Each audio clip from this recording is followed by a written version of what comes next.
أسرج خيولك يا أخ الإيمان وانهض لبعث العلم في الأوطان، فالعلم ميراث الرسول أمانة صلى الله عليه وسلم، فالعلم ميراث الرسول أمانة فاز الحفيظ لإرثه الرباني. بسم الله الرحمن الرحيم. الحمد لله رب العالمين، وصلى الله وسلم وبارك على النبي الأمين وعلى آله وصحبه أجمعين. اللهم اغفر لشيخنا ولمشايخه ولوالديه وللحاضرين أجمعين. قال المؤلف حفظه الله تبارك وتعالى: وأنواع تفسير القرآن بالسنة 4، أولها أن ينص على تفسير آية ابتداء، سواء قدم التفسير كما في المثال السابق أو أخره، كما ورد أنه صلى الله عليه وسلم قرأ الكوثر فقال: أتدرون ما الكوثر؟ فقلنا: الله ورسوله أعلم. قال: فإنه نهر وعادنيه ربي عز وجل عليه خير كثير. الحمد لله رب العالمين، والصلاة والسلام على نبينا محمد وعلى آلہ وصحبہ اجمعین، اما بعد۔ ہم پڑھ رہے ہیں الرکیزہ فی اصول تفسیر، اور اس میں ہم پڑھ رہے ہیں تفسیر قرآن کریم کا دوسرا طریقہ، اور وہ ہے تفسیر القرآن بالسنہ۔ اس میں کتاب کے مؤلف فرماتے ہیں: وانواع تفسیر القرآن بالسنۃ 4، قرآن کریم کی تفسیر سنت کے ذریعے کرنا، اس کی کئی اقسام ہیں۔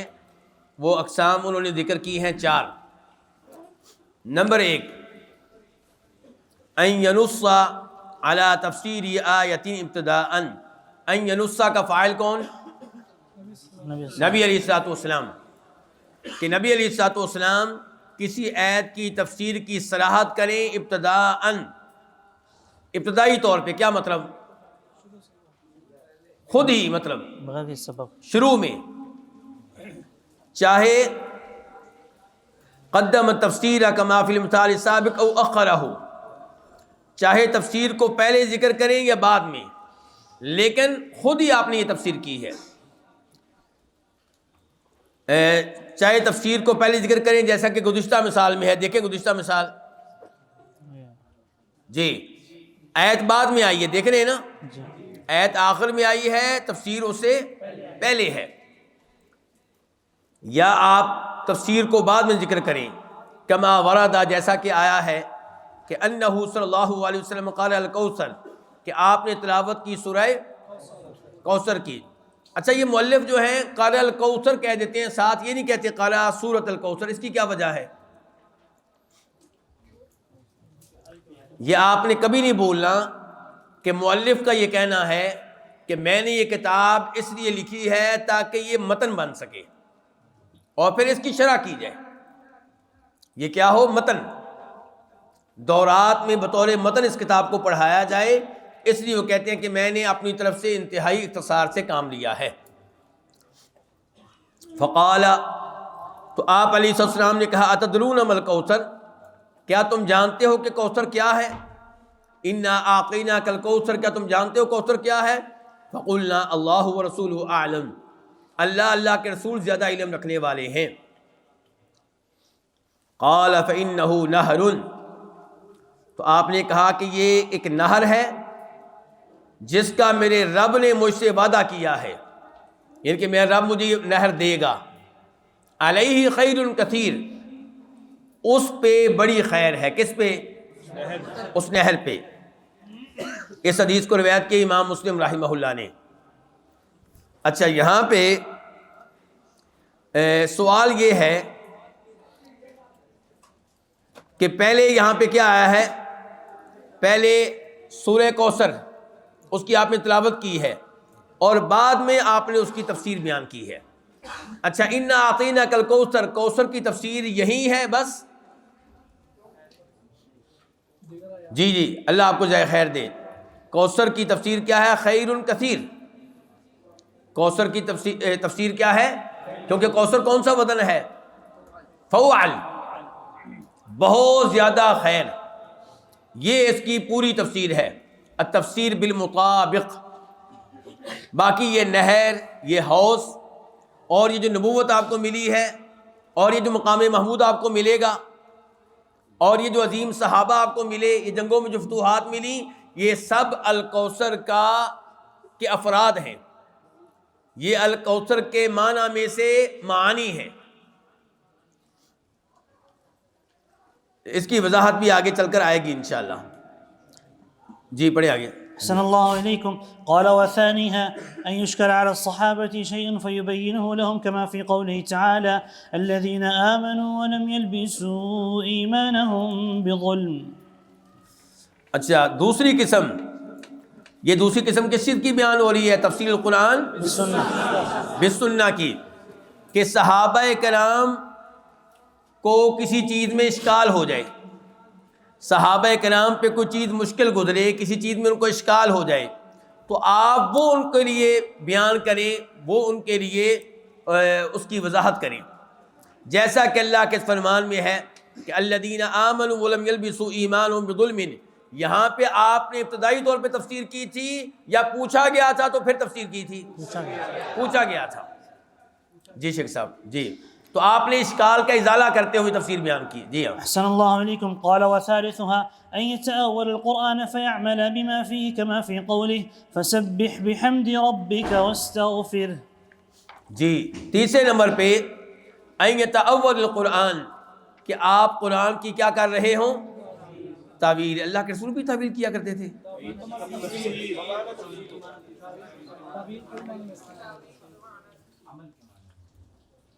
اللہ آپ کو جزائے خیر دے۔ ان کا جواب یعنی کہ تقریباً درست ہے۔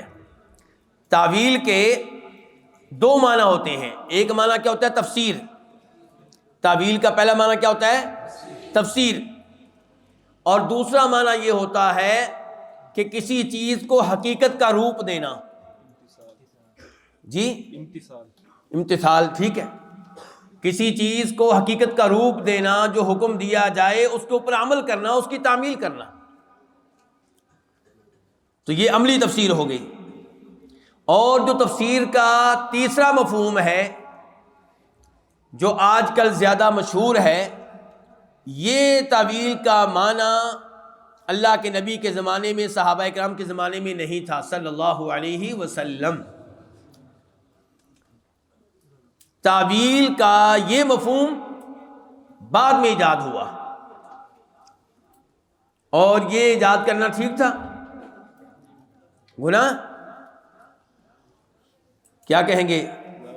لا مشاہۃ فی الاصطلاح اذا لم یتضمن مفسدہ، کہ آپ کوئی بھی اصطلاح قائم کر لیں، کوئی حرج نہیں ہے، لیکن اس اصطلاح کی وجہ سے کوئی خرابی لازم نہ آئے۔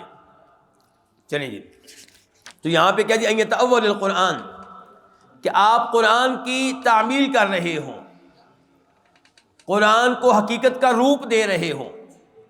فیعمل، چنانچہ آپ عمل کریں، بما فیہ، اس چیز پہ جو قرآن میں ہے، جیسا کہ اللہ کے فرمان میں ہے فسبح بحمد ربک واستغفر انہ کان توابا۔ معذرت، یہ علماء کرام نے بادام کھلائی ہیں، پستہ تو وہ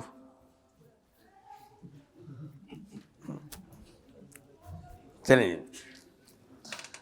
أحسن الله إليكم. اچھا جی، آپ دیکھیں فرمان کہ اللہ تعالیٰ کا فسبح بحمد ربک واستغفر، کہ آپ اپنے رب کی حمد و ثنا کے ساتھ تسبیح بیان کریں، واستغفرہ، اور اس سے استغفار کریں۔ تو تفسیر کہاں گئی؟ یہ تو آیت ہے، تفسیر کہاں گئی؟ حدیث عائشہ، کان النبی صلی اللہ علیہ وسلم یکثر ان یقول فی رکوعہ وسجودہ سبحانک اللہم ربنا وبحمدک اللہم اغفر لی، یتأول القرآن، کہ آپ کثرت سے اپنے رکوع سجود میں دعا پڑھتے تھے، سبحانک اللہم ربنا وبحمدک اللہم اغفر لی۔ کیوں؟ یتأول القرآن، قرآن پہ عمل کر رہے تھے۔ قرآن نے کیا کہا تھا؟ فسبح بحمد ربک واستغفر، کہ آپ کی موت کا وقت قریب ہے، اب آپ کثرت سے اللہ کی تسبیح اور حمد بیان کریں اور استغفار کریں۔ چنانچہ آپ کیا عمل کیسے کرتے تھے کہ رکوع اور سجدے میں کہتے تھے سبحانک اللہم ربنا وبحمدک اللہم اغفر لی۔ یہ بخاری مسلم کی حدیث ہے۔ جی شیخ صاحب۔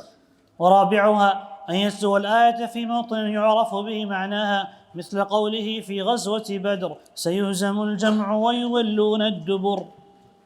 چلیں جی، چوتھے نمبر پہ یہ ہے کہ آپ کسی آیت کی تلاوت کریں فی موطن، کسی مقام پہ، کسی جگہ، یعرف بہ، آپ کی اس تلاوت سے پتہ چل جائے اس آیت کے معنی کا.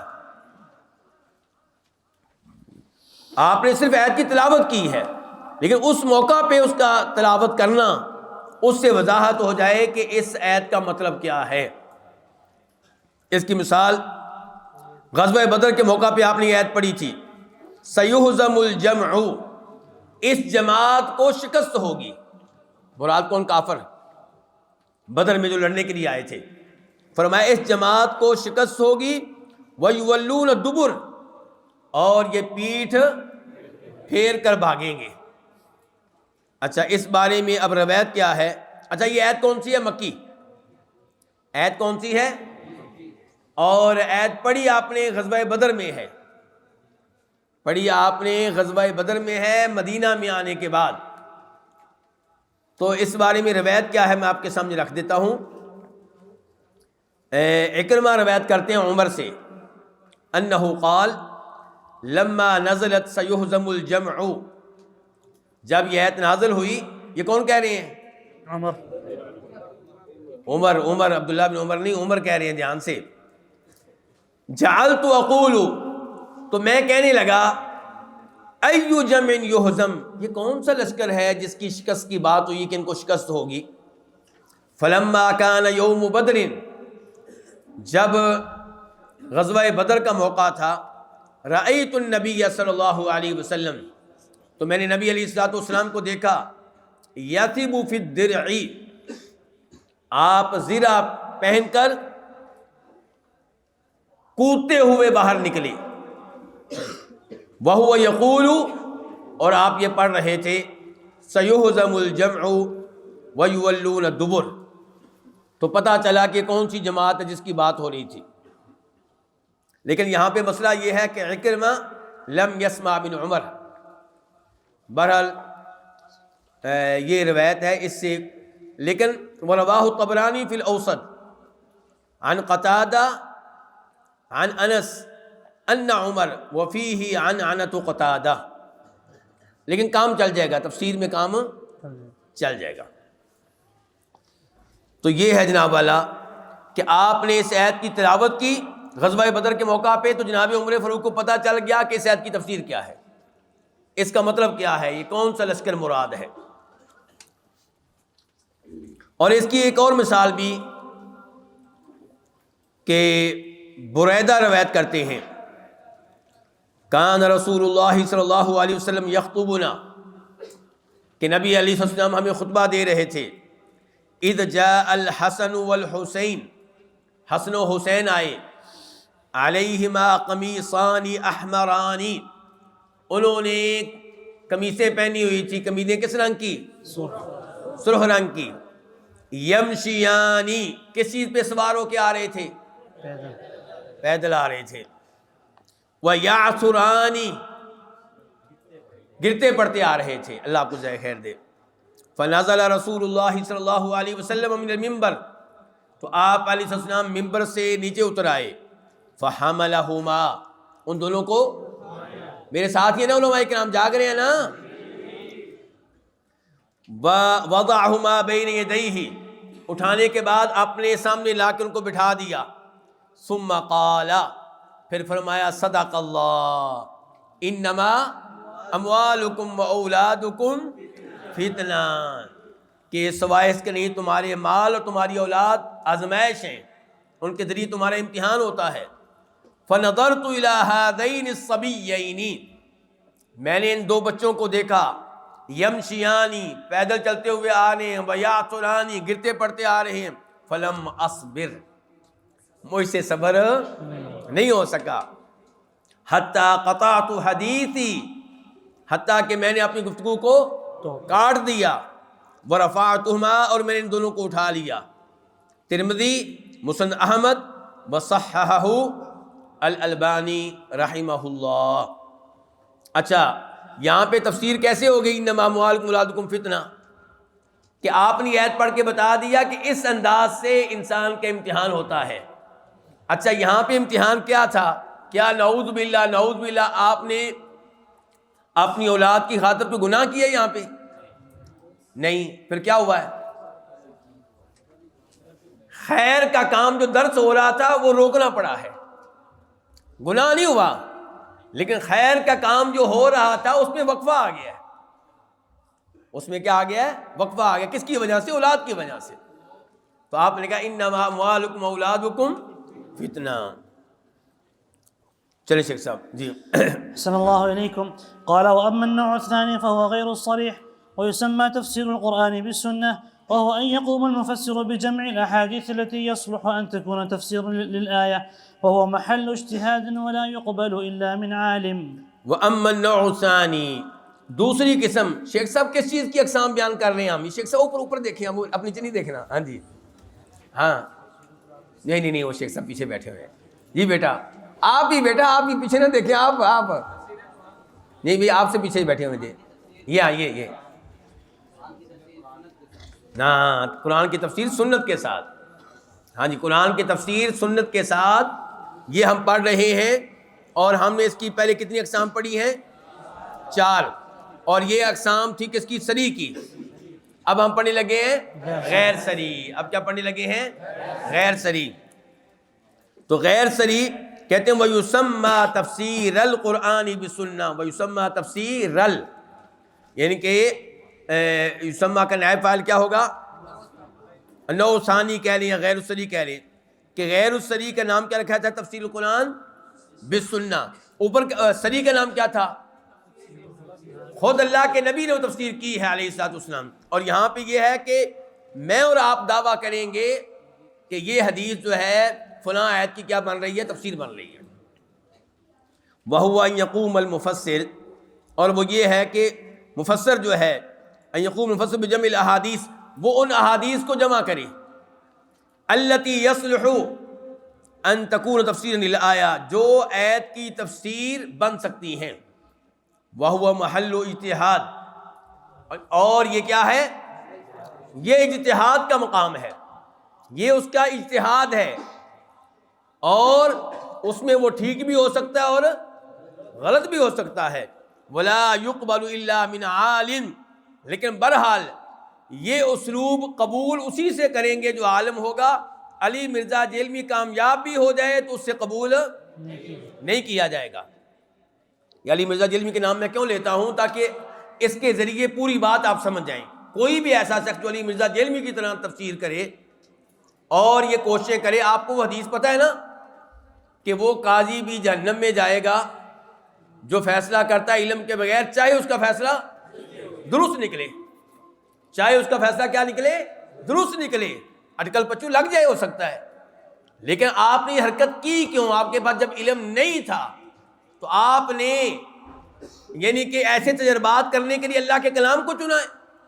آپ نے تجربے کرنے تھے، میری کتاب کو پکڑ لیتے، ان کی کتاب کو پکڑ لیتے، ان کی کتاب کو پکڑ لیتے، اس کے ساتھ کھیلتے کھولتے رہتے۔ آپ نے اپنی کم علمی کے لیے تجربہ گاہ کس کو بنایا ہے؟ قرآن کو۔ اللہ سے ڈریں بھائی، تو قرآن کی تفسیر نہیں کرنی جب کہ آپ کے پاس علم نہ ہو۔ تو کہتے ہیں ولا يقبل الا من عالم، یہ چیز نہیں قابل قبول ہوگی مگر کسی عالم کی طرف سے۔ چلیں جی، اور یہ جو قسم ہے نوع ثانی، پہلی کیا تھی؟ نوع ثانی الصریح، نوع الاول الصریح، وہاں پہ ہم نے قاعدہ کیا پڑھا تھا؟ اذا ثبت الحدیث وکان نصا فی تفصیلات فلا یصار الی غیرہ۔ اور آپ دوسری قسم میں کیا قاعدہ پڑھیں گے؟ اذا ثبت الحدیث وکان فی معنی احد الاقوال فهو مرجح له علی ما خالفہ۔ اور اس کا بھی نمبر لکھ لیں، مختصر القواعد ترجیح میں اس کا صفحہ نمبر 81 ہے، 81۔ اذا ثبت الحدیث، یہ یہاں سے پڑھ رہا ہوں، یہاں سے اس کتاب سے۔ اذا ثبت الحدیث وکان فی معنی احد الاقوال فهو مرجح له علی ما خالفہ، کہ جب حدیث ثابت ہو جائے اور وہ حدیث وکان، اور وہ حدیث فی معنی احد الاقوال، تفسیری اقوال میں سے کسی ایک قول کے معنی اور مفہوم میں ہو، فہو، تو وہ حدیث مرجح لہو، اس قول کو راجح قرار دے گی، علی ما خالفہ، دیگر اقوال کے مقابلے میں۔ جی شیخ صاحب۔ احسن اللہ علیکم۔ قال وانواع اور كثيرة۔ میری گزارش یہ کتاب جو ہے مختصر قواعد ترجیح المفسرین، میں وہاں راولپنڈی میں پڑھا رہا ہوں، اور پڑھنے والے عام طور پہ جامعہ سلفیہ اسلام آباد کے طالب علم ہوتے ہیں، یہی جو آپ کو نظر آ رہے ہیں یہاں پہ، اللہ ان کو جزائے خیر دے، دور سے آتے ہیں یہ بھی ماشاءاللہ، وقت نکال کے آتے ہیں۔ تو میں چاہوں گا کہ اس کتاب کے قواعد آپ سب زبانی یاد کریں، جتنے بھی بچے یہاں پہ موجود ہیں زبانی، اور میں ان کو زبانی یاد کروا رہا ہوں، ان سے سنتا ہوں خود، یعنی کہ میں ہر ہفتے ان سے پچھلے قواعد سنتا ہوں۔ نیا قاعدہ ہم ایک ہی پڑھتے ہیں، لیکن پچھلے سارے قاعدے میں ان سے سنتا ہوں،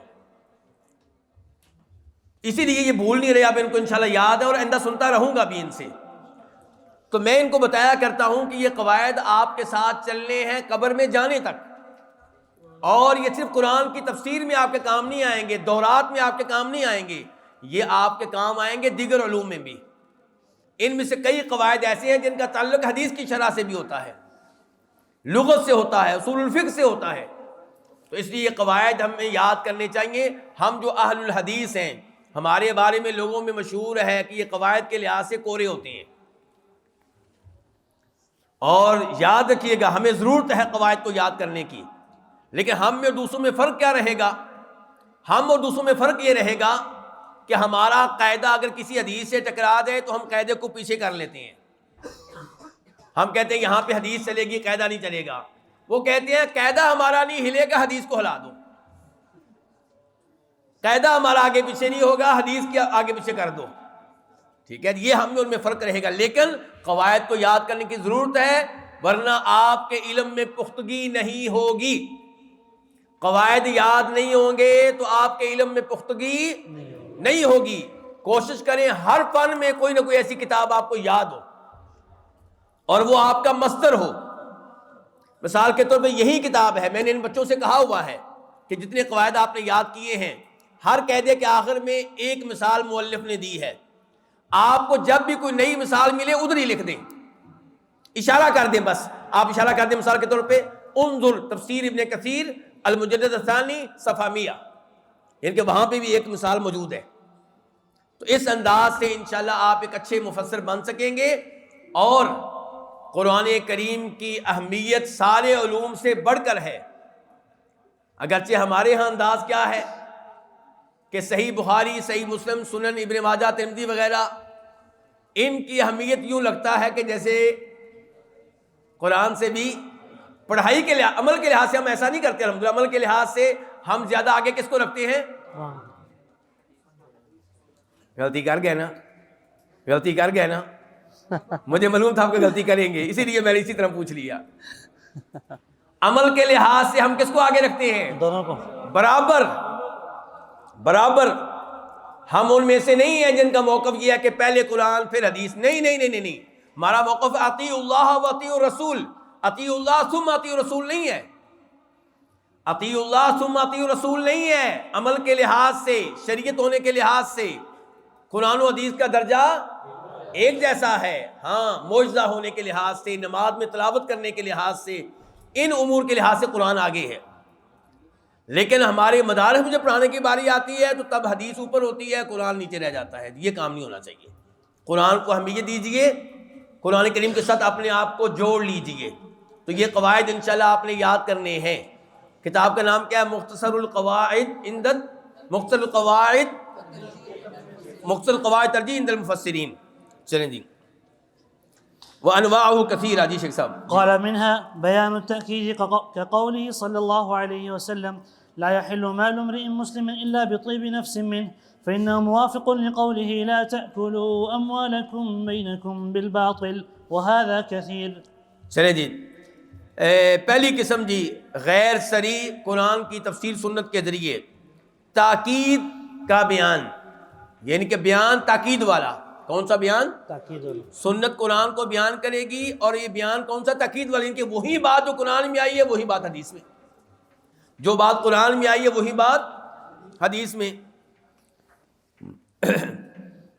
اور کہتے ہیں کہ یہ بہت زیادہ ہے، جیسا کہ نبی علیہ السلام کا فرمان ہے لا یحل، حلال نہیں ہے، مال امرئ مسلم، کسی مسلمان کا مال حلال نہیں ہے. کس کے لیے؟ دوسرے مسلمان. میرے لیے اور آپ کے لیے. ٹھیک ہے، کسی میرے لیے حلال نہیں ہے. تو یہاں پہ جو طالب علم آئے ہیں ان کا مال آپ کے لیے حلال ہے نا؟ کسی کا موبائل اٹھا کے ہاں جی کال ملا دینی، کسی کا وہ وائی فائی مل گیا تو ٹھیک ہے، یہ حلال ہے نا ہمارے لیے. ہاں جی، تو دھیان سے، کسی مسلمان کا مال حلال نہیں ہے الا بطیب نفس منہ، مگر اس کی دلی رضامندی کے ساتھ، خوشی کے ساتھ. یہ مسند احمد کی حدیث ہے. فإنه موافق، تو یہ حدیث موافق ہے اللہ کے فرمان کے، لا تأکلوا اموالکم بینکم بالباطل، تم اپنے مال آپس میں باطل طریقے سے نہ کھاؤ. ایک اور مثال آپ لکھ لیں،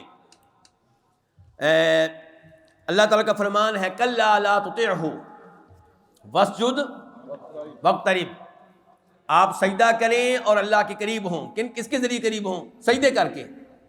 اچھا جی، اقرب ما یکون العبد من ربہ وہو ساجد فاکثر الدعاء، مسلم شریف، کہ بندہ اللہ کے سب سے قریب تب ہوتا ہے جب سجدہ کر رہا ہو، تو کثرت سے دعائیں کیا کرو. تو کہنے کا مطلب یہ ہے کہ یہ حدیث اس آیت کی کیا ہو گئی؟ ہاں، تاکید ہو گئی. چلیں جی صاحب. ومنها بيان المجمل كأعداد الصلوات وكيفياتها. جی نمبر 2 کیا ہے جی؟ مجمل کا بیان. جیسا کہ پہلے بیان المجمل، یہ تو ہم نے پہلے نہیں پڑھا تھا. اور شیخ صاحب، کون سے شیخ صاحب سے پوچھا جائے؟ جی شیخ صاحب، یہ بیان المجمل تو ہم پہلے بھی پڑھ چکے تھے، دوبارہ کیوں لے کر آئے ہیں؟ ہاں، وہ تھا کہ قرآن نے قرآن کے اجمال کا بیان کیا ہے. اب یہ حدیث نے آ کے قرآن کے اجمال کا بیان کیا ہے. کہ اعداد الصلوات و کیفیاتها، جیسا کہ نماز کی تعداد اور نماز کی کیفیت. یعنی کہ اللہ نے کہہ دیا حافظوا علی الصلوات والصلاۃ الوسطی، کہ تم پابندی سے نمازیں پڑھو، خصوصاً صلاۃ وسطی، خصوصاً صلاۃ وسطی. اچھا، اب صلاۃ وسطی کا ہمیں پتہ چلے بھی کون سی نماز مراد ہے. تو یہاں پہ یہ حدیث نوٹ کرنے والی ہے. میں یہ حدیث آپ کو طبری سے لکھواؤں گا، حالانکہ بخاری مسلم میں موجود ہے، لیکن جو الفاظ ہمیں چاہیے وہ طبری میں آئے ہیں. امام طبری کی کتاب کا نام کیا ہوگا؟ تفسیر جامع امام طبری روایت کرتے ہیں عن عبیدہ السلمانی، عبیدہ السلمانی سے، انہ سأل علیاً، کہ انہوں نے جناب علی سے سوال کیا، عن الصلاۃ الوسطی، صلاۃ الوسطی کے بارے میں بتائیں جی، یہ اجمال ہمیں بتائیں. فقال، تو کہنے لگے، کون کہنے لگے؟ علی رضی اللہ عنہ، کننا نراها الصبح او الفجر، ہم سمجھتے تھے کہ صلاۃ وسطی سے مراد کون سی نماز ہے؟ نماز حتی سمعت رسول اللہ صلی اللہ علیہ وسلم یقول، حتیٰ کہ میں نے اللہ کے نبی کو سنا کہ آپ فرما رہے تھے یوم الاحزاب، جنگ خندق میں، جنگ احزاب میں، کیا کہہ رہے تھے؟ شغلونا عن الصلاۃ الوسطی صلاۃ العصر، شغلونا عن الصلاۃ الوسطی صلاۃ العصر، ان لوگوں نے ہمیں صلاۃ وسطی سے مشغول کیے رکھا، یعنی کہ نماز عصر سے. کون کہہ رہے ہیں نماز عصر؟ اللہ کے رسول کہہ رہے ہیں. ملأ اللہ قبورہم واجوافہم نارا. تو یہ بخاری مسلم کی حدیث ہے. آپ نے یہاں پہ واضح کر دیا کہ صلاۃ وسطی سے مراد کون سی نماز ہے. چلے شیخ صاحب جی. أحسن الله إليكم. قال ومنها تخصيص العام كتخصيص قوله صلى الله عليه وسلم ليس لقاتل الميراث، لعموم قوله تعالى يوصيكم الله في أولادكم للذكر مثل حظ الأنثيين. جی ہاں، ومنها، اور ان میں سے، کن میں سے شیخ صاحب، کن میں سے آپ بتائیں گے بیٹا؟ الوفا والے کیا لکھا ہوا ہے؟ کن میں سے آپ نے بتانا، اور کوئی نہ بتایا، کوئی مدد نہ کرے. قرآن کریم کی تفسیر سنت کے ساتھ کرنا. ابھی آپ کا جواب مکمل نہیں ہے. غیر صریح تفسیر قرآن بھی سننا، غیر صریح کی انواع میں سے ایک نوع یہ بھی ہے. تو میں چاہتا ہوں کہ آپ جاگتے رہیں، آپ کو پتہ ہو ہم کیا پڑھ رہے ہیں. ایسا نہ ہو کہ مجھے آپ پڑھانے پہ لگا دیں، خود آپ کہیں اور پہنچے ہوئے ہوں، یہ کام نہیں ہونا چاہیے۔ چلیں جی، تو منہا تخصیص العام، ان اقسام میں سے کیا عام کی تخصیص کا تخصیص قولہ صلی اللہ علیہ وسلم لیس لقاتل میراث، قاتل کے لیے کوئی وراثت نہیں ہے۔ تو یہ عموم کیا تھا؟ یوصیکم اللہ فی اولادکم للذکر مثل حظ الانثیین، اللہ تمہیں حکم دیتا ہے، وصیت کرتا ہے تمہاری اولاد کے بارے میں، فی اولادکم، اولادکم، اولاد کی اضافت ہے کم کی طرف، عموم، اس عموم میں قاتل بھی شامل تھا، لیکن قاتل بیٹے کو وراثت نہیں ملے گی۔ کیوں؟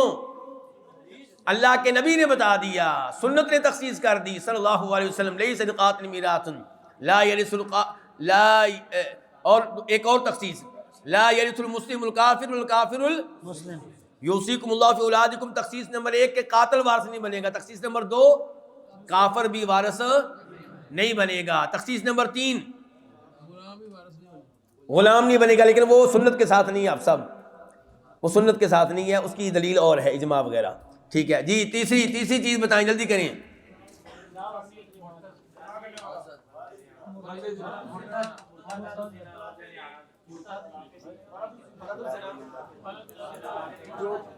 نبی کی اولاد نبی کی وارث نہیں بنے گی، او وابیو، ٹھیک ہے، کون نہیں بنے گی؟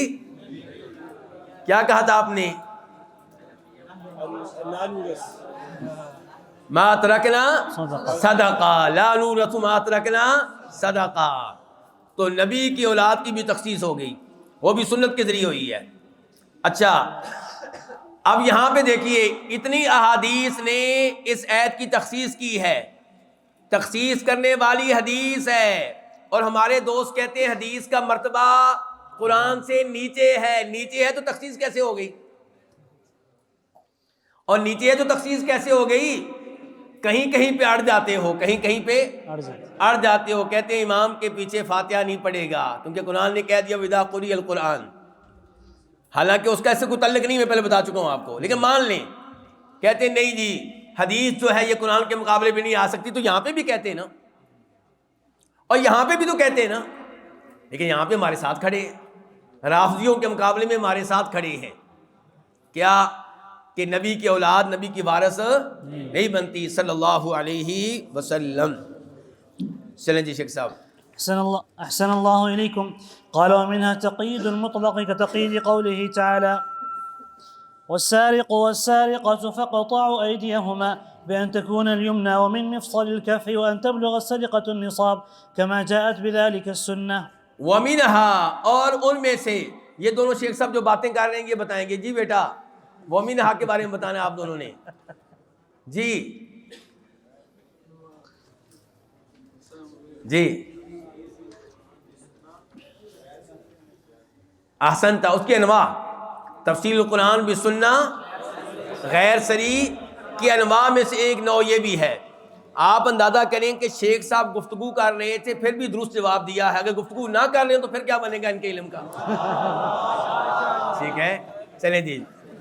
ومنها تقیید المطلق، مطلق کی تقیید، کیا تقیید قولہ والسارق والسارقۃ فاقطعوا ایدیہما، چوری کرنے والا مرد ہو یا عورت، ان کے ہاتھ کیا کرو؟ کاٹ ڈالو۔ اچھا، یہ مطلق ہے۔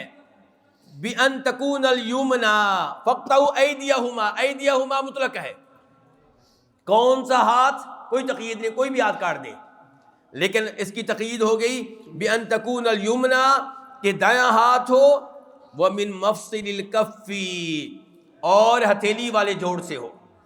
کس سے ہو؟ ہتھیلی والے جوڑ سے ہو۔ حدیث کدھر ہے جی شیخ صاحب؟ جی جناب مؤلف صاحب، حدیث کدھر ہے؟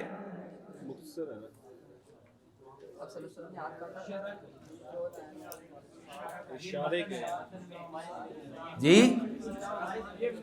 اچھا، ہمارے مل گئی ہے، شیخ صاحب کہتے ہیں جی یہ متن ہے، اختصار ہوا ہے تو ہمارے ذمہ لگائی ہے، تو ہمیں تو نہیں مل سکی پھر ہمیں، البتہ ہمیں قول ملا ہے امام ابن قدامہ کا، وہ آپ لکھ سکتے ہیں۔ قال ابن قدامہ لا خلاف بین اہل العلم، لا خلاف بین اہل العلم فی ان السارق اول ما یقطع منہ یدہ الیمنی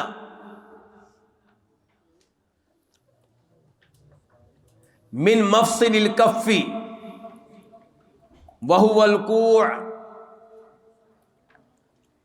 وفی قراءت عبداللہ بن مسعود فاقطعوا ایمانہما. تقیید کہاں سے ہوئی ہے؟ دوسری قراءت سے.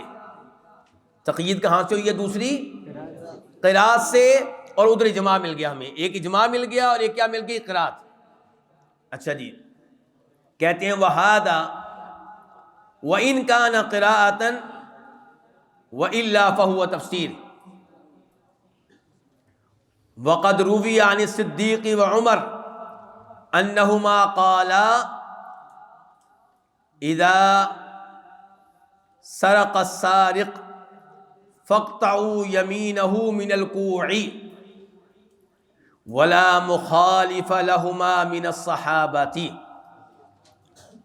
ٹھیک ہو گیا؟ تو حدیث اس معاملے میں ہمیں نہیں ملی، جبکہ مؤلف نے یہ باب قائم کیا تھا یہ بیان کرنے کے لیے کہ مطلق کی تقیید حدیث کے ذریعے. تو حدیث کم از کم مجھے نہیں ملی، آپ تلاش کیجئے گا، شاید کسی کو مل جائے. میں نے تھوڑی بہت تلاش کی ہے، مجھے نہیں ملی. اچھا اگلا جملہ دیکھیں، وَأَن تَبْلُغَ السَّرِقَةُ النِّصَابَ. اور یہ کہ چوری وہ ہو جو کہاں تک پہنچ جائے؟ نصاب تک پہنچ جائے. کما جات بذالک سنہ. تو یہ چوری نصاب تک پہنچے، یہ کیا ہے؟ یہ تقیید نہیں ہے. مسئلہ یہ ہے میرے ناقص علم کے مطابق یہ تقیید نہیں ہے، بلکہ یہ تخصیص ہے عام کی. والسارق والسارقۃ کا جو عموم ہے اس کی کیا ہے؟ تخصیص ہے. اور اس کی ویسے الفاظ کیا ہیں اس کے؟ حدیث عائشہ لا تقطع ید السارق الا فی ربع دینار فصاعدا. لا تقطع ید السارق الا فی ربع دینار فصاعدا. مسلم اور بخاری. چلے شیخ صاحب جی جی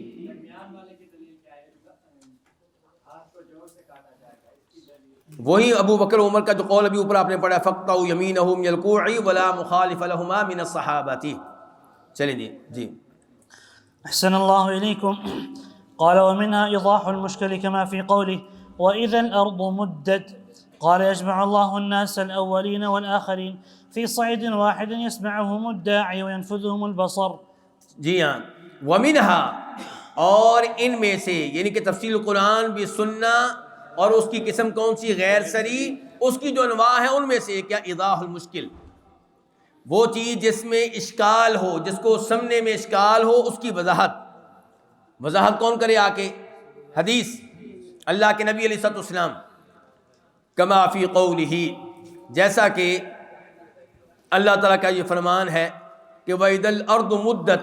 اور جب زمین کو کیا کر دیا جائے گا؟ پھیلا دیا جائے گا. سورہ انشقاق. قال صلی اللہ علیہ وسلم یجمع اللہ الناس. اللہ تعالیٰ لوگوں کو اکٹھا کریں گے، الاولین والآخرین، پہلے لوگوں کو اور بعد والوں کو، فی صعید واحد، ایک ہی میدان میں. یسمعہم الداعی، آواز دینے والا ان کو اپنی آواز سنا سکے گا. یعنی کہ زمین ہموار ہو چکی ہے، پھیلا دی گئی ہے، کوئی پہاڑ نہیں، کوئی سمندر نہیں، برابر کر دی گئی ہے. اور صورتحال یہ ہے کہ کوئی بھی آواز دینے والا ان کو اپنی آواز سنا سکے گا. وَيَنْفُذُهُمُ الْبَصَرُ، اور ان تک نگاہ پہنچ سکے گی. یہ بھی بخاری مسلم کی حدیث ہے. چلیں جی آگے. أحسن الله إليكم. قال ومنها بيان ما سكت عنه القرآن كتحريم نكاح المرأة على عمتها وخالتها. اور یہ جو پوائنٹ ہے کہ بیان اس چیز کی جس کے بارے میں قرآن خاموش ہے، کیا یہ تفسیر میں داخل ہے؟ نہیں، یہ تفسیر ہے ہی نہیں. کس چیز کی تفسیر؟ قرآن تو خاموش ہے، تفسیر کس بات کی؟ یہ تو اضافہ ہے. یہ کیا ہے؟ یہ تو اضافہ ہے. جیسا کہ کیا تحریم نکاح المرأة علی عمتها و خالتها. تو اس لیے خود مؤلف نے اپنے اس جملے کو کاٹ دیا ہے. خود مؤلف نے اپنے اس جملے کو کیا کر دیا ہے؟ کاٹ دیا ہے، ختم کر دیا ہے.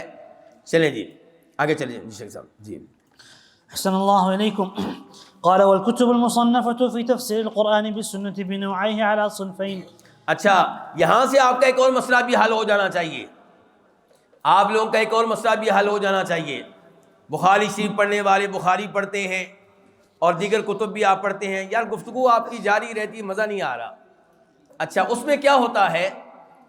دائیں بائیں لکھا ہوتا ہے لیکن ایک نسخے میں یوں ہے، لیکن ایک نسخے میں یوں ہے، لیکن ایک نسخے میں، اور آپ پریشان ہو جاتے ہیں یہ کیا کیا جائے، کدھر جائیں.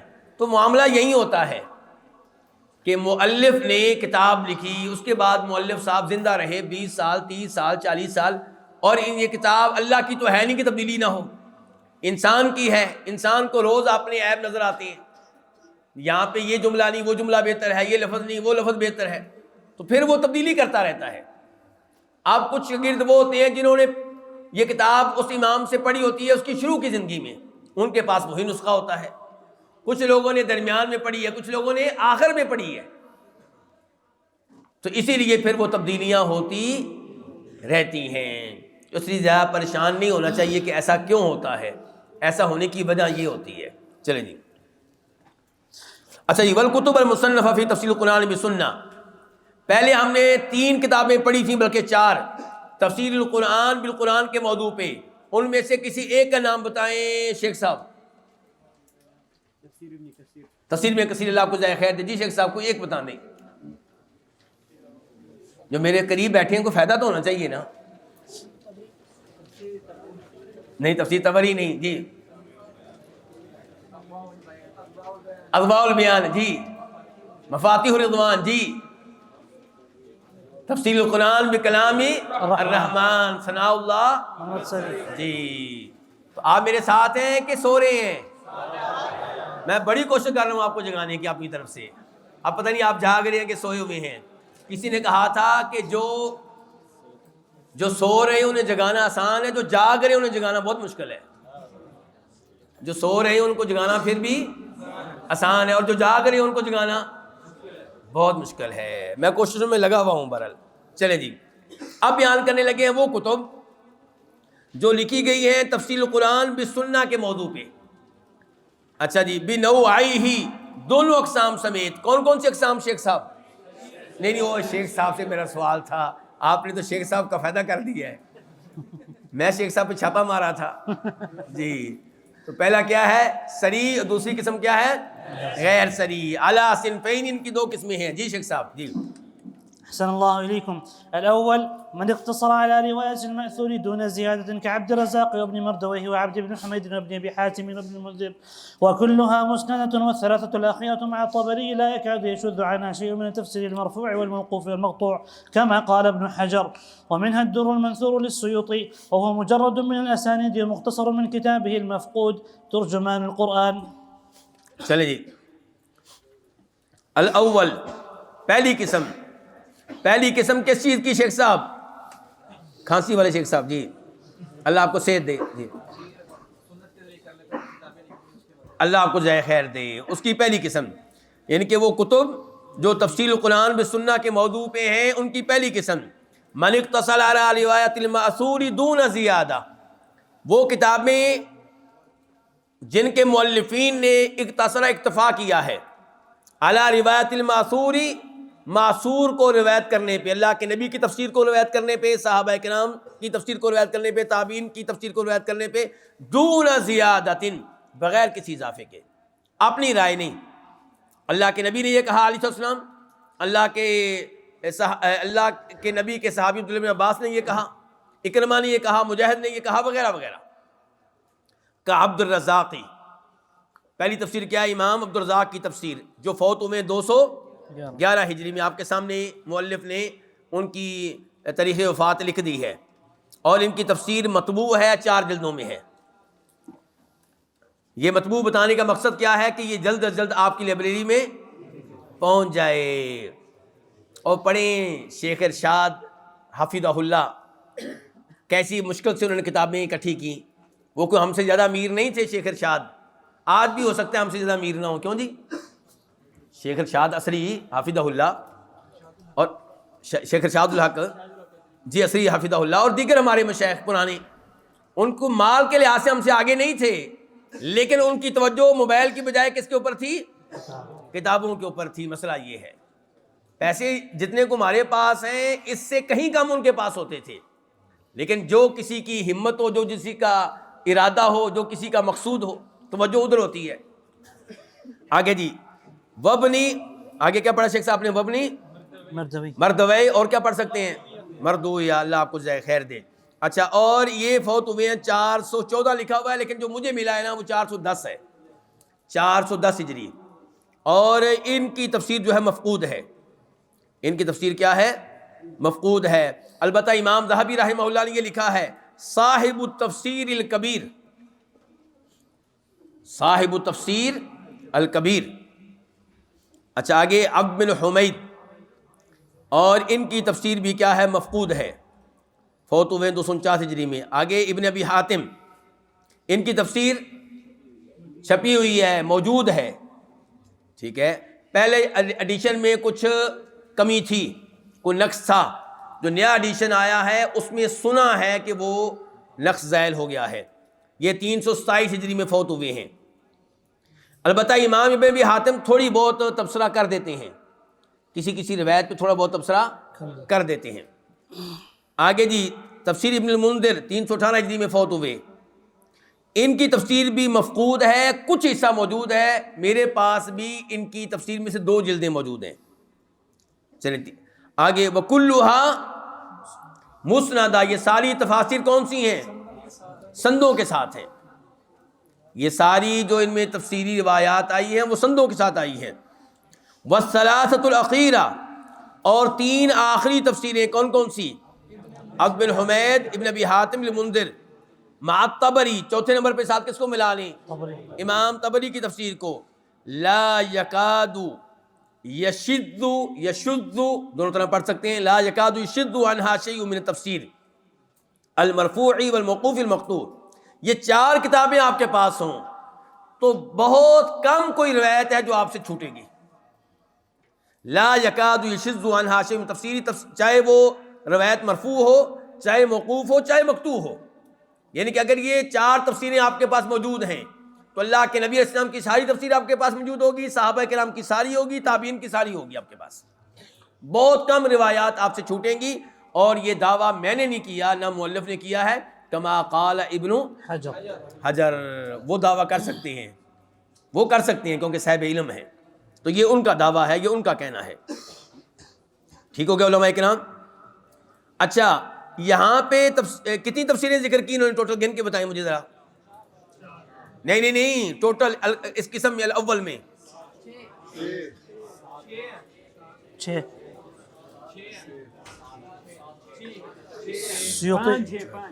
مجھے 5 ملی ہیں. تبری نہیں ہے اس میں سے، تبری کا انہوں نے نام لیا کسی اور مناسبت سے. امام تبری کا نام یہ لیا ہے کہ 3 آپ اس کی آخری ملا لیں، چوتھی تبری ملا لیں تو ساری تفسیری روایات آپ کے پاس آ جائیں گی. لیکن تفسیر تبری اس قسم کا حصہ نہیں ہے. کیوں؟ تفسیر تبری کا نام کیا ہے پہلے یہ مجھے بتائیں. جامع البیان، الجامع بین الروایہ، نام تو نہیں، خیر نام اس میں نہیں، نام میں نہیں آتا، لیکن ویسے یہ کتاب جو اس میں روایت بھی ہے، درایت بھی ہے، درایت سے بری پڑی ہے.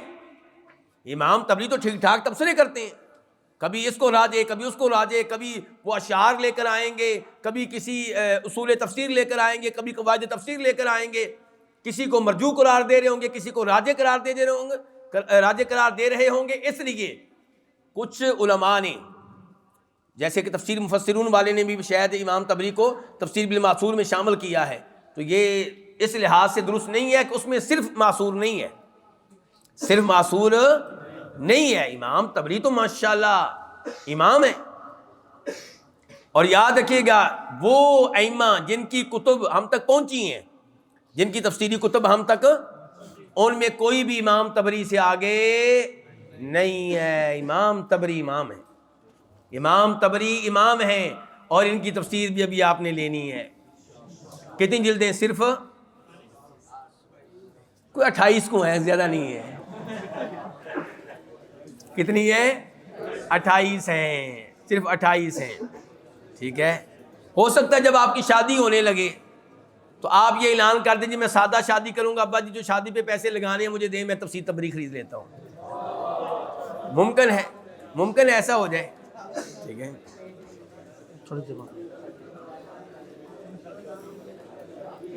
اور اللہ کا شکر ادا کریں، اللہ کا شکر ادا کریں. جیسے نکھٹو ہم ہیں ویسے اللہ نے ہمارے لیے سہولتیں پیدا کر دی ہیں. تفسیر تبری پرانے زمانے کی آپ دیکھیں تو میں اور آپ اسے کبھی نہیں پڑھ سکتے. نہ پتہ جملہ کہاں سے شروع ہو رہا ہے، نہ کو پتہ چلتا فاعل کدھر ہے، نہ پتہ چلتا ہے مفعول کدھر ہے. اب تو ماشاءاللہ قومی لگا دیے گئے ہیں، فاصلے لگا دیے گئے ہیں، پتہ چلتا ہے کہاں سے جملہ شروع ہو رہا ہے، کہاں ختم ہو رہا ہے، کہاں سے پیرا شروع ہو رہا ہے، کہاں ختم ہو رہا ہے. اب تو تفسیر تبری پڑھنا بہت آسان ہو گیا ہے. تو اس لیے اب تفسیر تبری آپ لیں گے اور اس کے کئی اچھے ایڈیشن آ چکے ہیں. سب سے اچھا ایڈیشن جو تھا وہ دکتور ترکی والا ہے، جس کی نگرانی انہوں نے کی ہے، اشراف انہوں نے کیا ہے. لیکن اب ایک اور آیا ہے جس میں روایات کے اوپر صحیح ضعیف ہونے کے لحاظ سے بھی حکم لگا دیا گیا ہے. تو یہ دونوں ایڈیشن ہو تو زیادہ بہتر ہے، ورنہ یہ آخری اس لحاظ سے بہتر ہے کہ صحیح ضعیف کا حکم لگا ہوا ہے. چلیں جی شیخ صاحب. وَمِنْهَا، اور انہی میں سے ہے. کن میں سے؟ کون سی کتب؟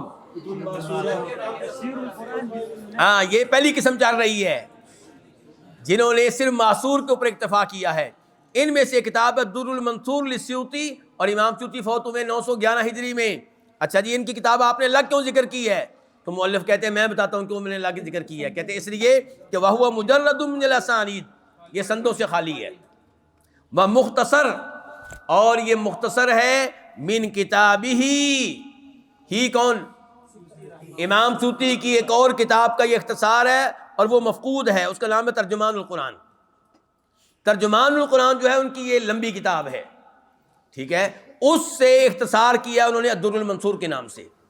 اچھا اب اصل کتاب بھی موجود نہیں ہے، در المنصور موجود ہے لیکن وہ سندوں کے بغیر ہے. لیکن در المنصور نے امت کے اوپر بہت بڑا احسان کیا ہے. کیا احسان کیا ہے؟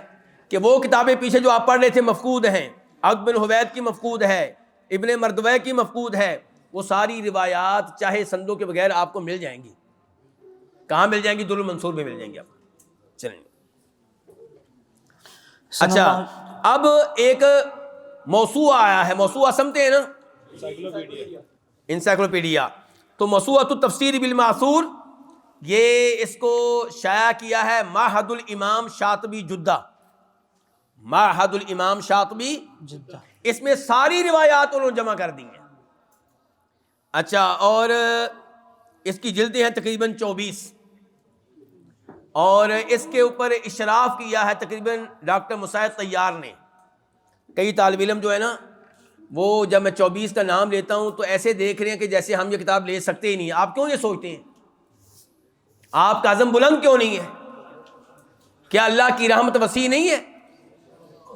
آپ نے دعائیں کتنی کی ہیں ایسی کتابیں لینے کے لیے؟ بات یہ ہے دعائیں ساری آپ کی ہیں موبائل لینے کے لیے.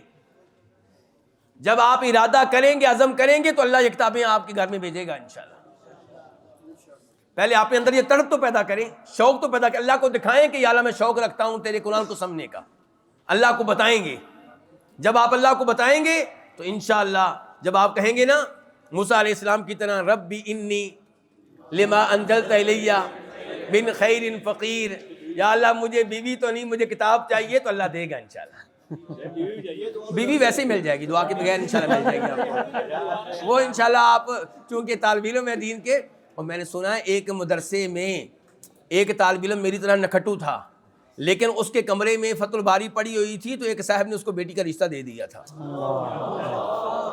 یہ سوچ کے کہ کتنا بڑا یہ محدث ہے.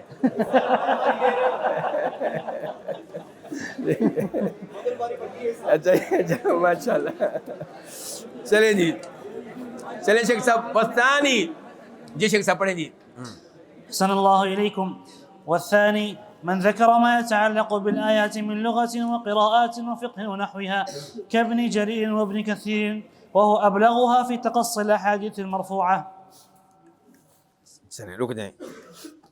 جی شیخ صاحب دوسری قسم کس کی ہے شیخ صاحب؟ یہ بھائی بتائیں گے. جی دوسری قسم کس چیز کی آپ بتائیں گے؟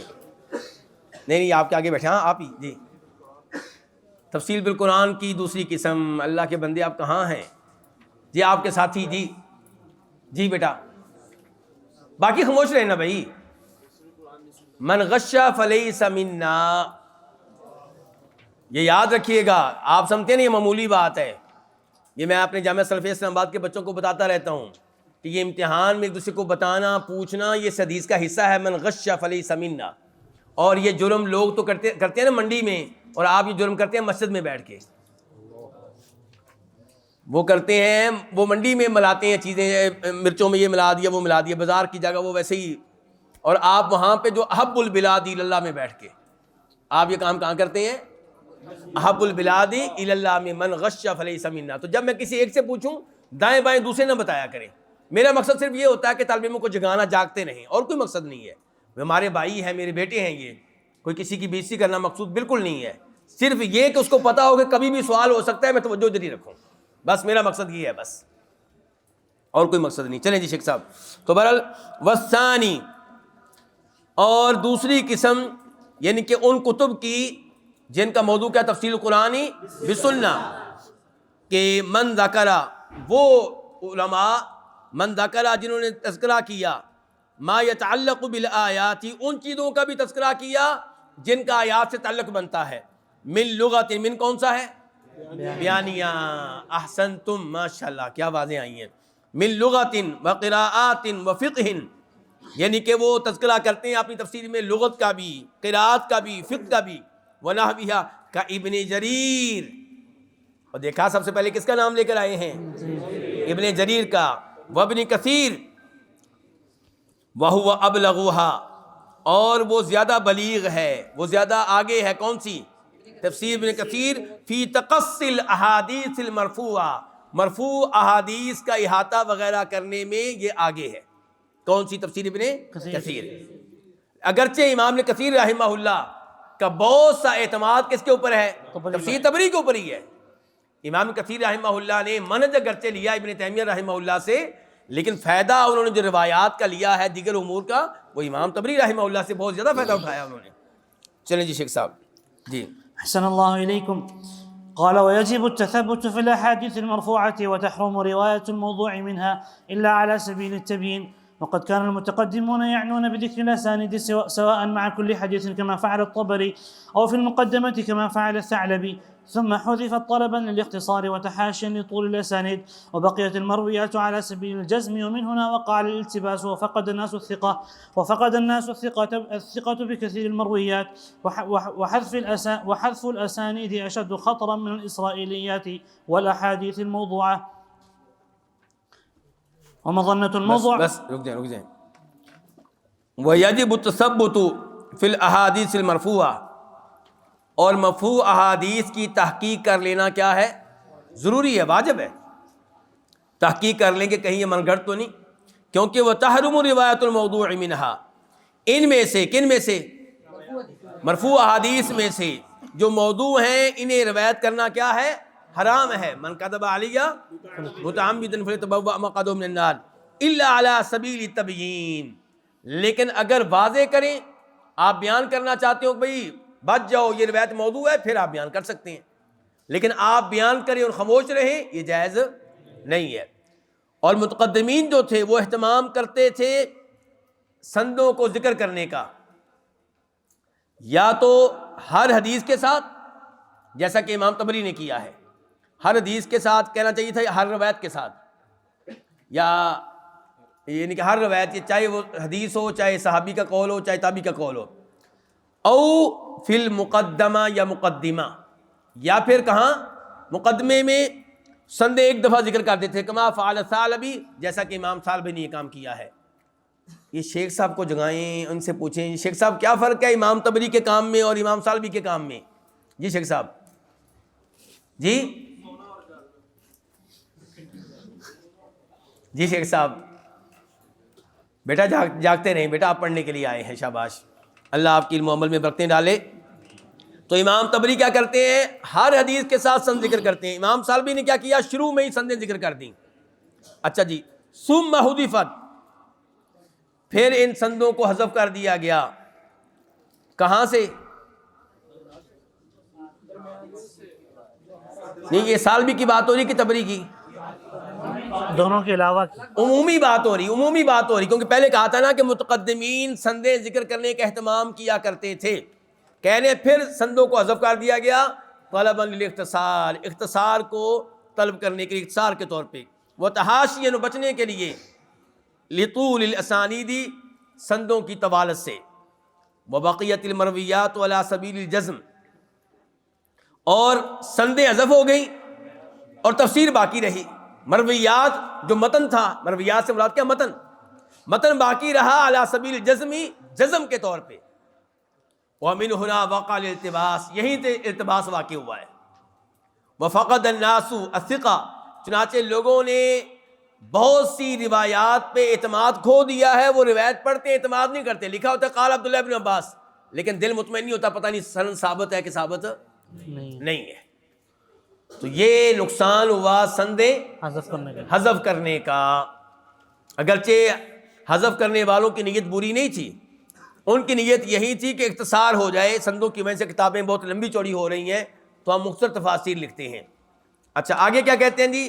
سندوں کو حذف کر دینا یہ اسرائیلیات اور من گھڑت احادیث سے بھی زیادہ خطرناک ثابت ہوا، لیکن مؤلف نے خود ہی یہ جملہ ملغا کر دیا، تو اس کے اوپر آپ بھی کاٹا ڈال دیں، ٹھیک ہے؟ وحذف الاسانید سے، وحذف الاسانید شد خطرا من الاسرائیلیات والاحادیث الموضوعہ، اس کے اوپر مؤلف نے کاٹا لگا دیا تو ہم بھی لگا دیتے ہیں، ہمیں کیا لگے۔ چلیں جی آگے۔ ہاں جی احسن اللہ علیکم جی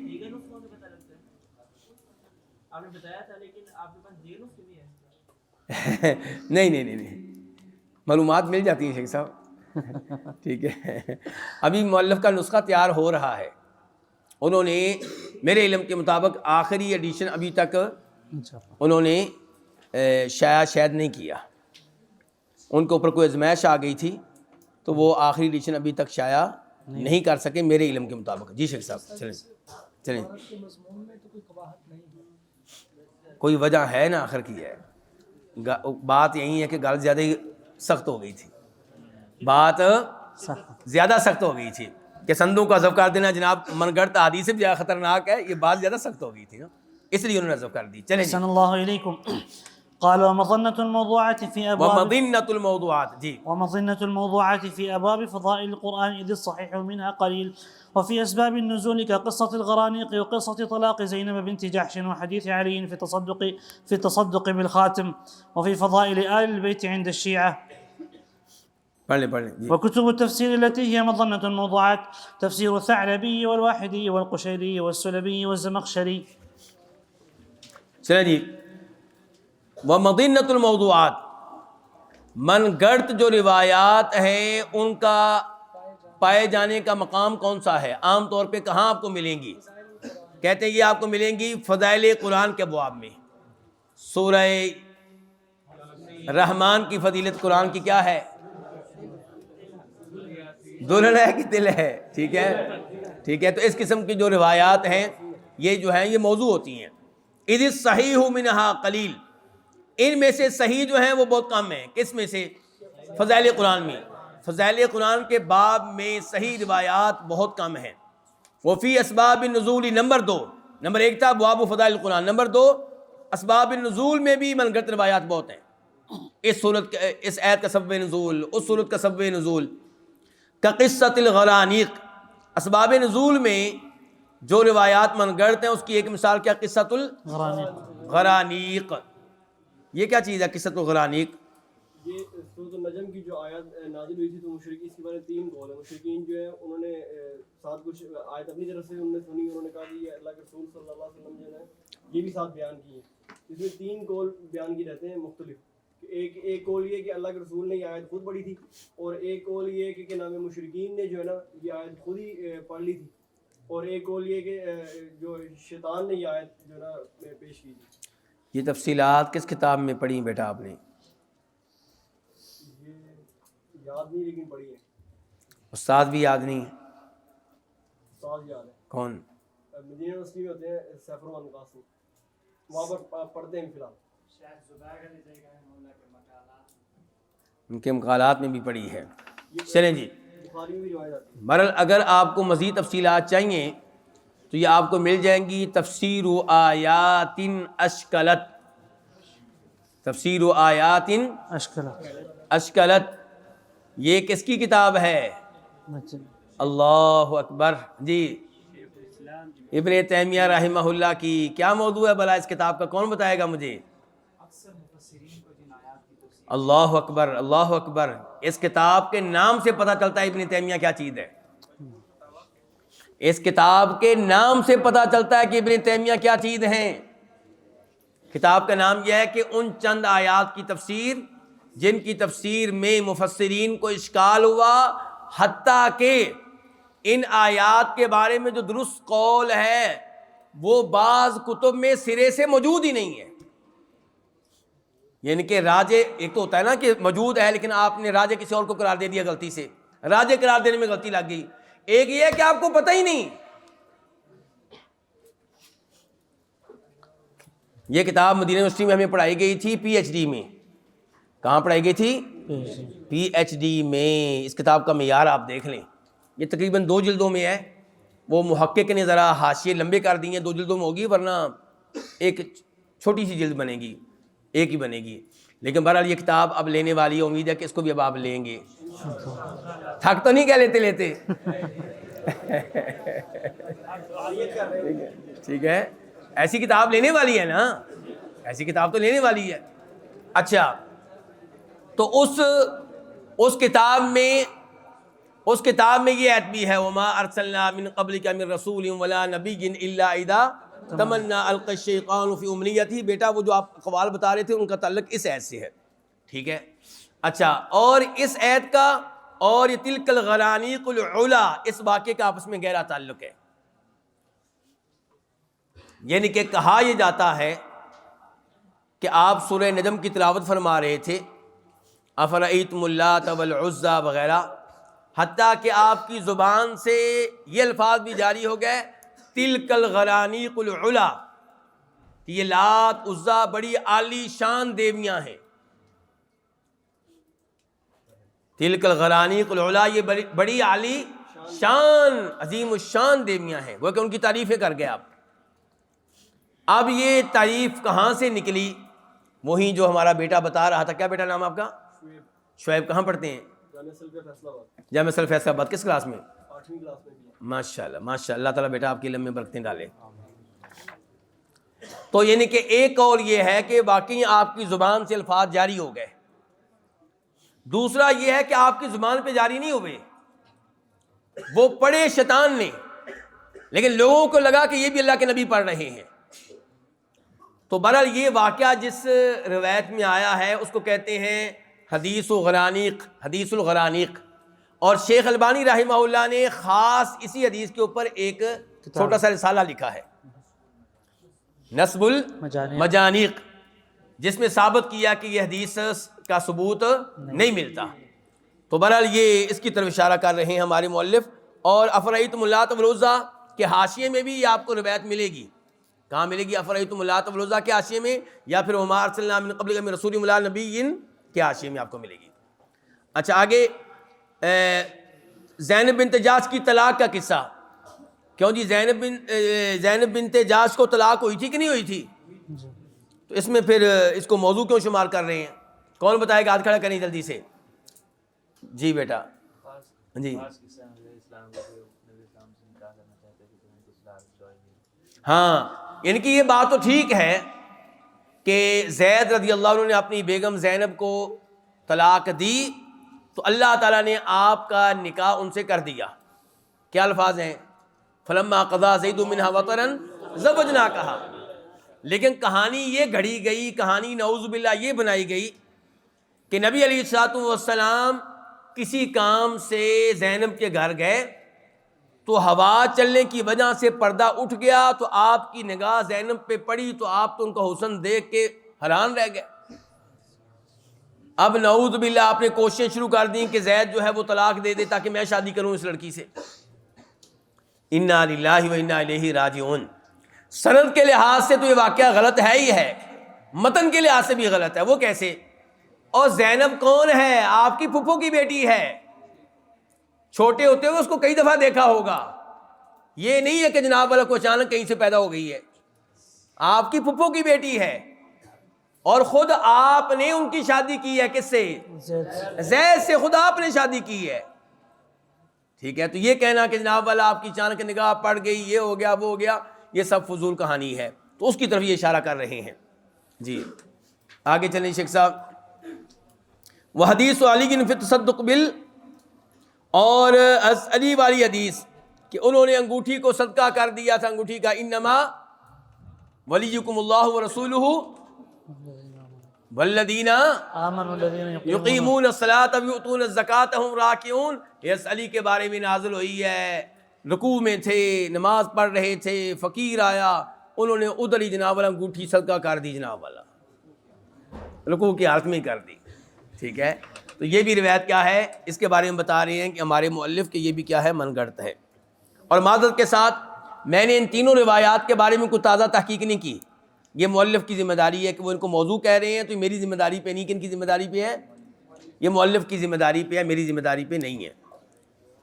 کیونکہ مجھے خطرہ یہ ہے کہ ان میں سے کچھ چیزیں ایسی ہو سکتی ہیں جو موضوع نہ ہوں، انتہائی ضعیف ہوں یا ضعیف ہوں. ٹھیک ہو گیا. تو یہ مؤلف کی ذمہ داری، میں ان کو چیک نہیں کر سکا.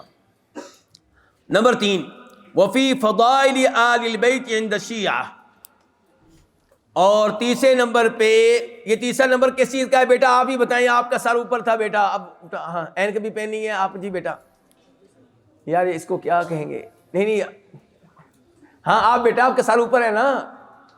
آپ پیچھے دیکھا بھی، آپ نے پیچھے دیکھا ہے نا. آپ بیٹا آپ بتائیں یہ تیسرا نمبر کس چیز کا ہے؟ دوبارہ بتائیں بیٹا. ہاں یعنی کہ موضوعات روایات آپ کو کس کس باب میں ملیں گی؟ فضائل قرآن میں ملیں گی، سبب نزول میں ملیں گی، اور تیسرے نمبر پہ فضائل آل بیت میں ملیں گی، اور یہ شیعہ کی وہاں ملیں گی. چلیں جی شیخ صاحب. اچھا صحیح سبب نزول کے بارے میں اگر آپ کوئی کتاب اچھی سی لینا چاہیں، اچھا ایک تو لکھیں آپ اس بارے میں شیخ مقبل کی الصحیح المسند من اسباب النزول. الصحیح المسند من اسباب النزول کس کی؟ شیخ مقبل کی، یمن کے بہت بڑے محدث، ہمارے زمانے میں ہی فوت ہوئے ہیں جی. شیخ مقبل الصحیح المسند من اسباب النزول، الصحیح المسند من اسباب النزول. دوسرے نمبر پہ الاستیعاب فی بیان الاسباب، یہ ہمارا بیٹا بتا رہا تھا کون سا، یہ جی سلیم الہلالی کی اور ان کے ساتھی کی، 2 مؤلف ہیں. الاستیعاب فی بیان الاسباب یہ لینے والی ہے، الاستیعاب فی بیان الاسباب، کیونکہ یہ کیا ہے؟ الاستیعاب، یہ کہ جتنی بھی روایات ہیں سب نزول کے موضوع پہ، چاہے من گڑت ہیں، چاہے ضعیف ہیں، چاہے صحیح ہیں، سب ملیں گی اور سب پہ حکم بھی لگا ہوگا. مؤلف ہے سلیم الہلالی، شیخ البانی کے شاگرد ہیں. الاستیعاب فی بیان الاسباب. جی پہلی تو ہے ہی صحیح نا، وہ تو کتاب کا نام بتا رہا ہے کہ حکم لگا ہوا ہے. دوسری اس میں سب ہوں گی. تیسرے نمبر پہ آپ کے لیے جو سب سے مفید ہوگی وہ یہی ہوگی الاستیعاب، کیونکہ ظاہر ہے کہ ہم چاہیں گے کہ ہمیں وہ بھی ملیں جو صحیح ہیں، وہ بھی پتہ چلے جو ضعیف اور من گڑت ہیں، پتہ تو چلے نا ہمیں. تیسرے نمبر پہ المحرر فی اسباب نزول القرآن، المحرر فی اسباب نزول القرآن ڈاکٹر خالد المزینی. المحرر فی اسباب نزول القرآن. اچھا اس کی خصوصیت کیا ہے اس آدمی کی، آخری کی؟ ان کی خصوصیت یہ ہے کہ یہ سند کا بھی جائزہ لیں گے اور ساتھ متن کا بھی اسٹڈی کریں گے، کیا اس کو سبب نزول کہا بھی جا سکتا ہے کہ نہیں، اور اگر اس موضوع پہ ایک روایت ہے، 2 ہیں، تو کس کو لینا ہے کس کو چھوڑنا ہے، یا دونوں کو ہی لینا ہے. تو تفسیری لحاظ سے بھی اسٹڈی ہے اور روایت کے لحاظ سے بھی اسٹڈی ہے. ڈاکٹر خالد المزینی، ڈاکٹر خالد المزینی. چلیں جی. اور اچھا وکتب التفسیر التی ہی مدینۃ الموضوعات. اچھا اب ہم آتے ہیں کہ تفسیری کتب میں سے کون سی کتب ہیں جن میں عام طور پہ موضوع روایتیں پائی جاتی ہیں. نمبر 1 تفسیر الثعلبی، اس کا نام کیا ہے؟ الکشف والبیان.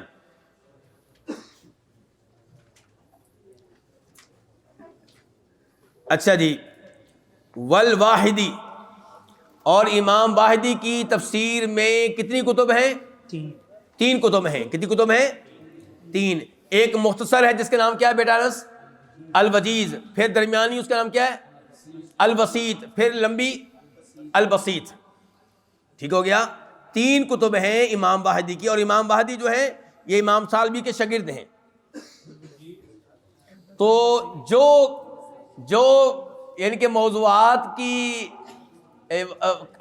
والا عیب استاد میں موجود ہے وہ شاگرد میں بھی موجود ہے. لیکن شاگرد کی کون سی کتاب میں موجود ہے؟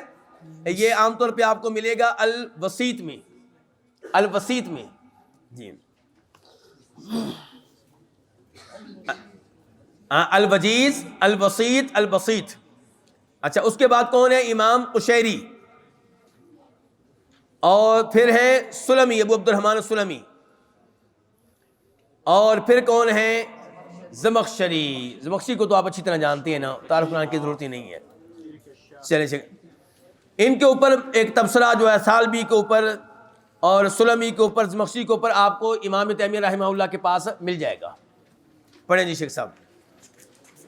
اچھا، امام بغوی رحمہ اللہ بھی شاگرد ہیں امام ثعلبی کے، لیکن انہوں نے اپنے آپ کو اس عیب سے پاک صاف رکھا ہے. امام بغوی چونکہ محدث ہے نا، تو اس لیے انہوں نے اپنے آپ کو موضوعات کے عیب سے پاک رکھا ہے. چلیں جی شیخ صاحب آگے. أحسن الله إليكم. قال وأما الطريق الثالثة فهو تفسير القرآن بأقوال الصحابة، وذلك لأن الله زكاهم ولأنهم أهل اللسان وقد شهدوا التنزيل وعرفوا أحوال من نزل فيهم القرآن ولسلامتهم من البدع ولحسن أفهامهم، وكانوا يفسرون بالقرآن وبالسنة وباللغة ويروون عن أهل الكتاب كما أنهم كانوا يجتهدون واجتهادهم خير من اجتهاد من جاء بعدهم. چلیں جی، وَأَمَّا الطَّرِيقُ الثَّالِثَةُ، جہاں تک تعلق ہے تیسرے طریق کا. تیسرا طریق کس چیز کا جی؟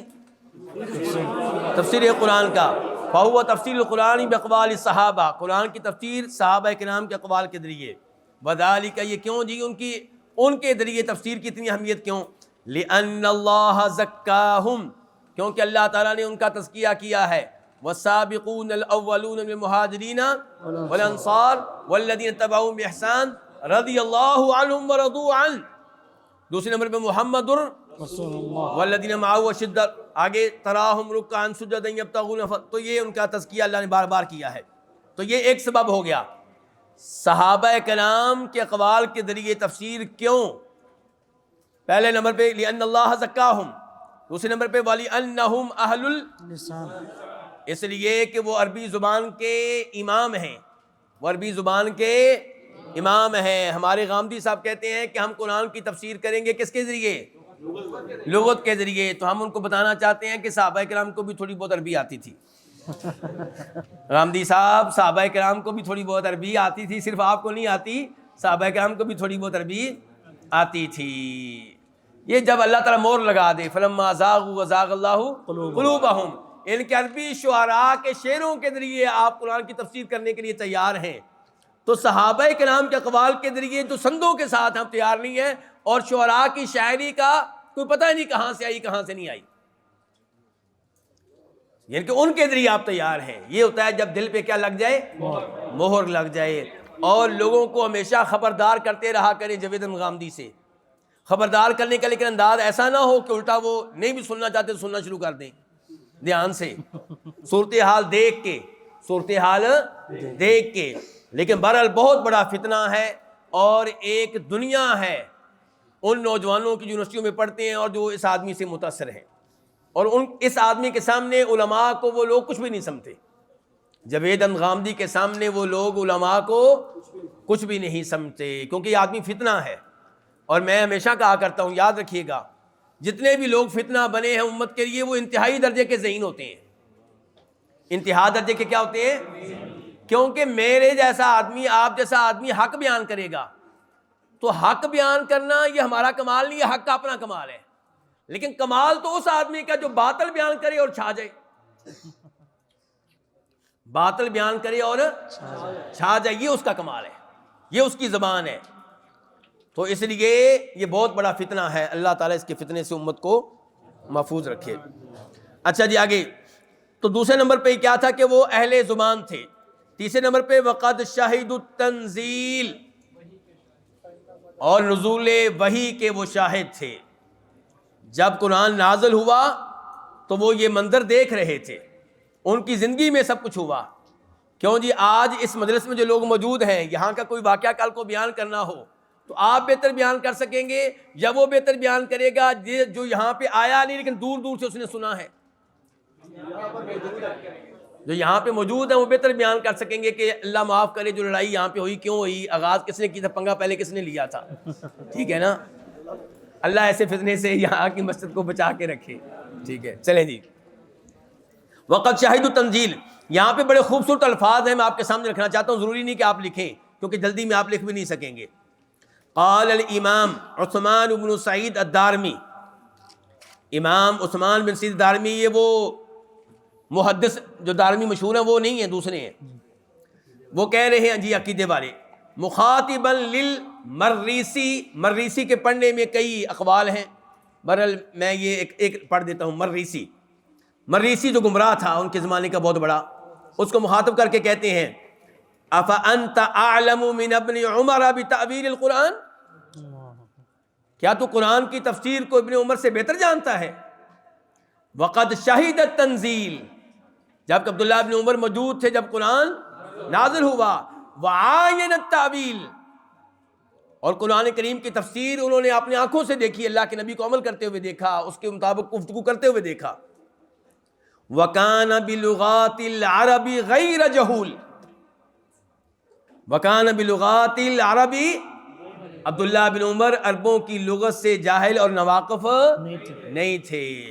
تو اس میں یہ ساری باتیں تقریباً آ گئی ہیں جو ابھی ہم نے پڑھی ہیں۔ یہ کہاں ملے گی یہ عبارت آپ کو؟ نقد الامام دارمی علی بشر المریسی، بڑی شاندار کتاب ہے یہ بھی ماشاءاللہ، نقد الامام الدارمی علی بشر المریسی، پڑھنے والی کتاب ہے۔ اچھا جی شیخ صاحب آگے،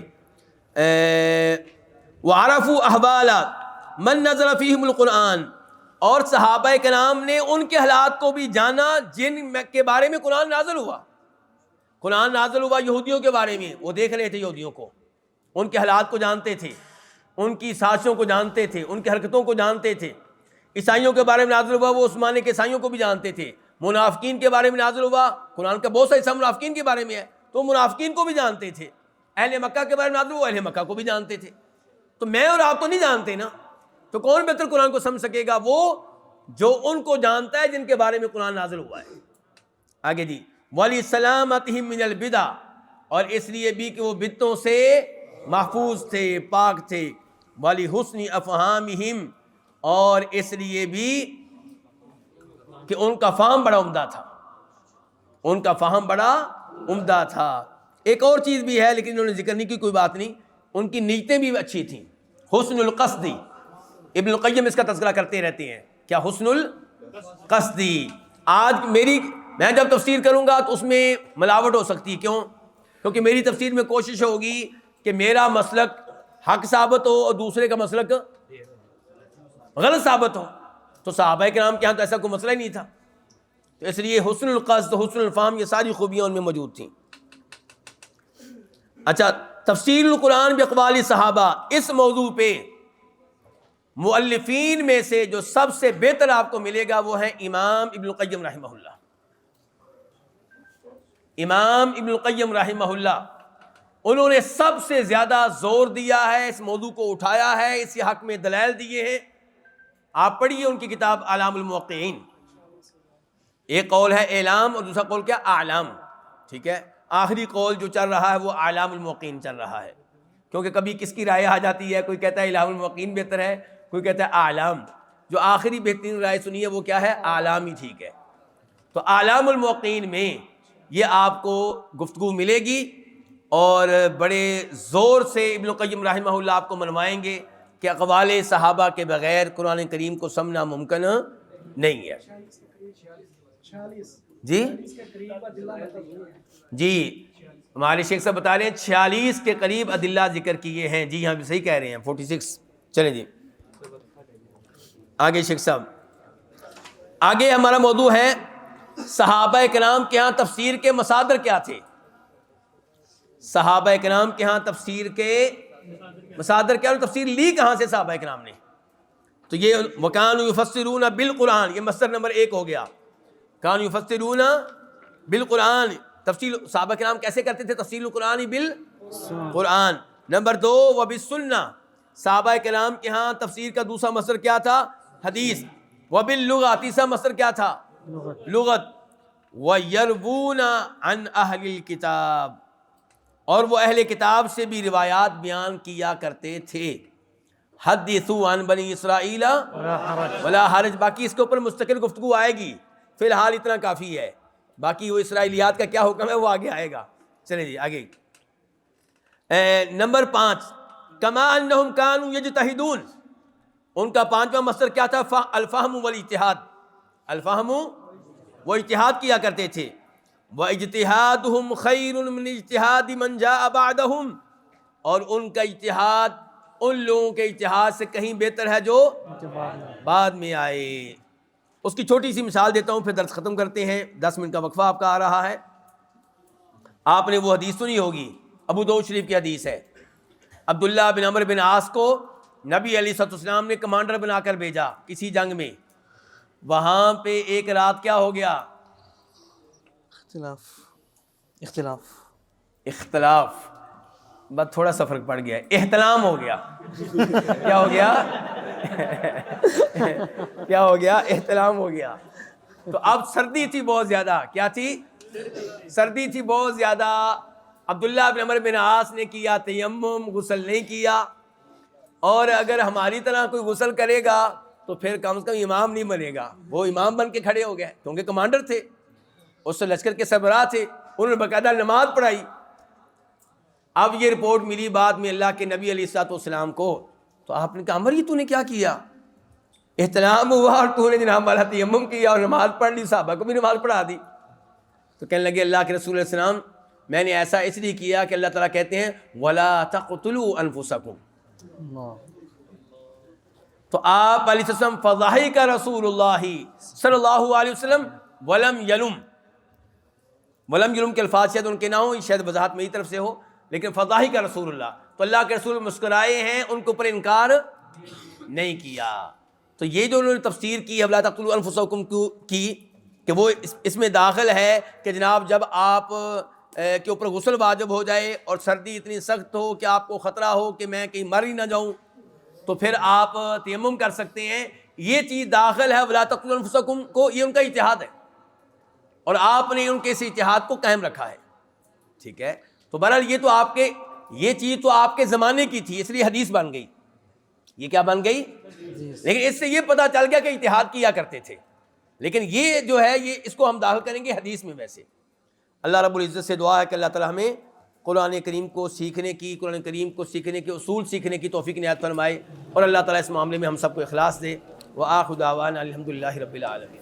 أسرج خيولك يا أخ الإيمان وانهض لبعث العلم في الأوطان فالعلم ميراث الرسول أمانة صلى الله عليه وسلم فالعلم ميراث الرسول أمانة فاز الحفيظ لإرثه الرباني